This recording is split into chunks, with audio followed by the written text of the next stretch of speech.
Et bienvenue sur notre chaîne. Excuse-moi Marie, mais j'ai vraiment hâte aujourd'hui de parler du sujet qui est vraiment très important. On va parler de culture du changement et c'est quelque chose qui est au cœur de toute amélioration et de la transformation numérique. Et pourquoi j'ai hâte d'en parler à tout le monde?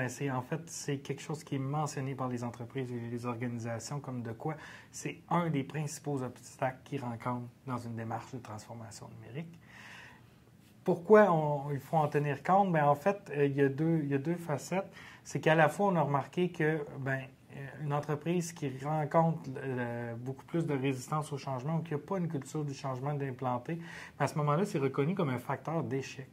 Et à l'inverse, chez les entreprises qui ont une culture de changement d'implanter, à ce moment-là, c'est reconnu comme un facteur de succès. Donc, c'est vraiment quelque chose qui est considéré comme essentiel. C'est à l'image d'une préparation physique, par exemple, pour une compétition sportive.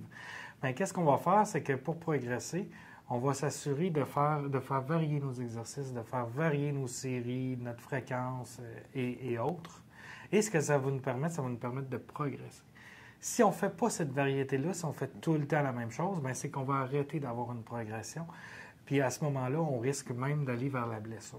Bien, à l'image de la préparation physique, si on veut demeurer compétitif, bien, il faut être constamment en changement. Et c'est la même chose pour les entreprises. Pour demeurer compétitives, il faut rester en changement.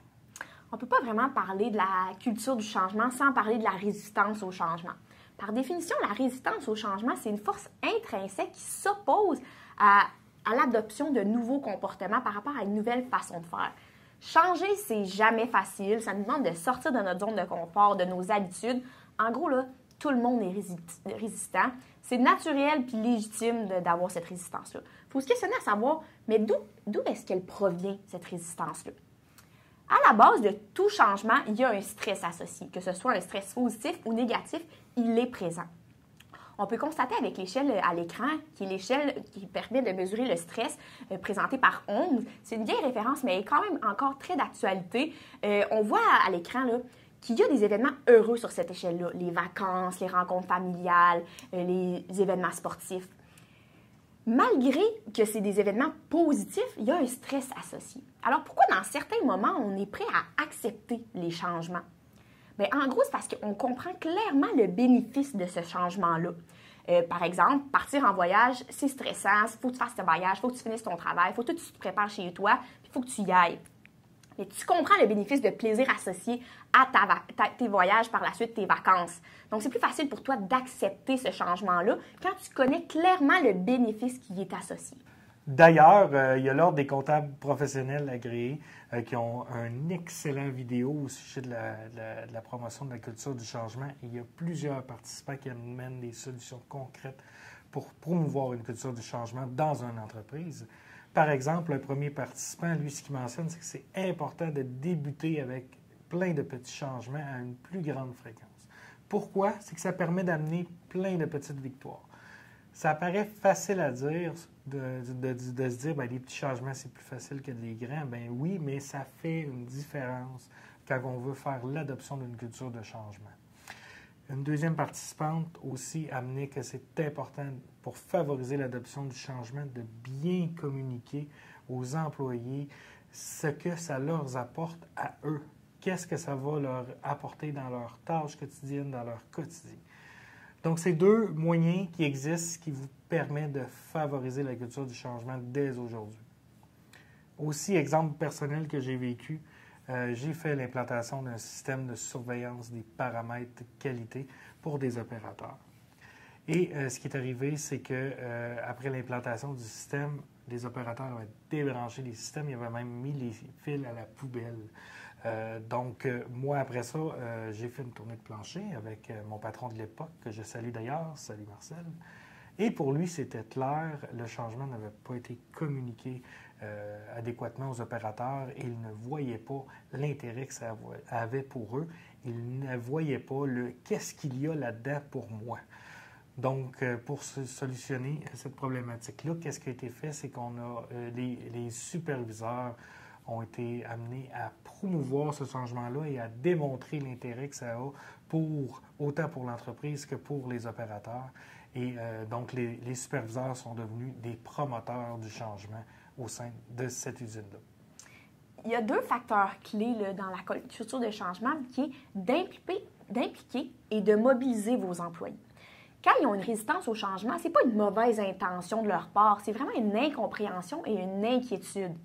Pour justement mobiliser vos employés puis les aider à surpasser cette résistance pour répondre à leurs besoins. C'est vrai qu'avoir une culture de changement, c'est un travail en amont. Il faut vraiment comprendre ses employés et leurs besoins. Il faut donc être en mesure d'anticiper leurs réactions, de les accompagner pendant le changement, de les informer du bénéfice et aussi de tout autre détail pertinent, puis de leur donner des outils pour être en mesure de gérer ce changement-là. Notez que tout le monde est différent, ce qui veut dire que vos employés ont tous des besoins différents aussi. Donc, il faut prendre le temps de les accompagner de façon adaptée et personnalisée. Il faut être en mesure de transformer l'image de menace que les employés ont envers le changement en image d'opportunité. Oui, pour l'entreprise, mais aussi une opportunité personnelle pour les employés.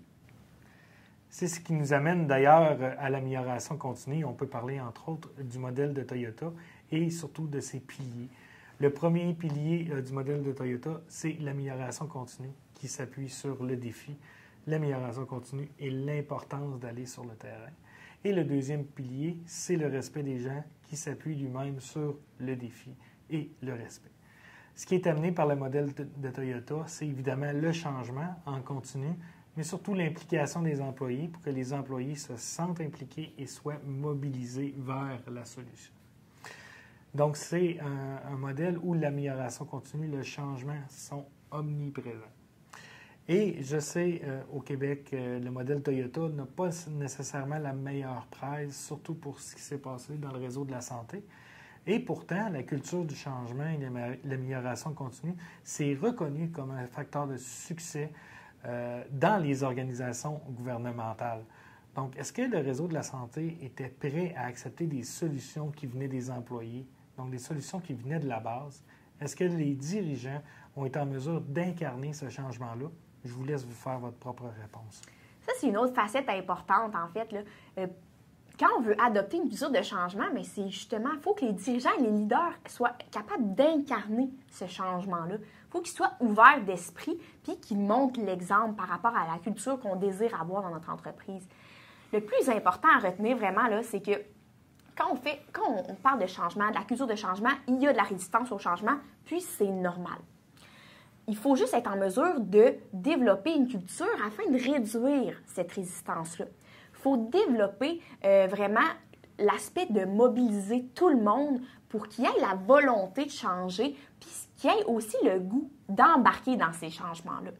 Il faut par la suite aussi leur fournir des conditions favorables pour adopter les changements espérés. On espère vraiment que ce résumé rapide vous a aidé à mieux comprendre l'impact d'une résistance au changement, puis aussi comprendre l'importance d'une bonne culture de changement au sein de votre organisme. On mentionne aussi que c'est vraiment un travail à faire en amont, puis en continu. Donc, on vous encourage vraiment à commencer à prendre des actions sur ce sujet-là. Voici ce qui termine notre capsule aujourd'hui. Donc, on espère vous voir à la prochaine. On vous invite d'ailleurs à vous abonner à notre chaîne pour ne rien manquer des prochains contenus. Notre prochaine capsule va parler de l'expérience client et de l'importance de votre relation avec eux. Et on ne se le cachera pas, une des principales raisons pourquoi il y a tant de pression pour faire de la transformation numérique, mais c'est justement pour que les clients continuent à vous choisir malgré toute la concurrence qui existe. À bientôt!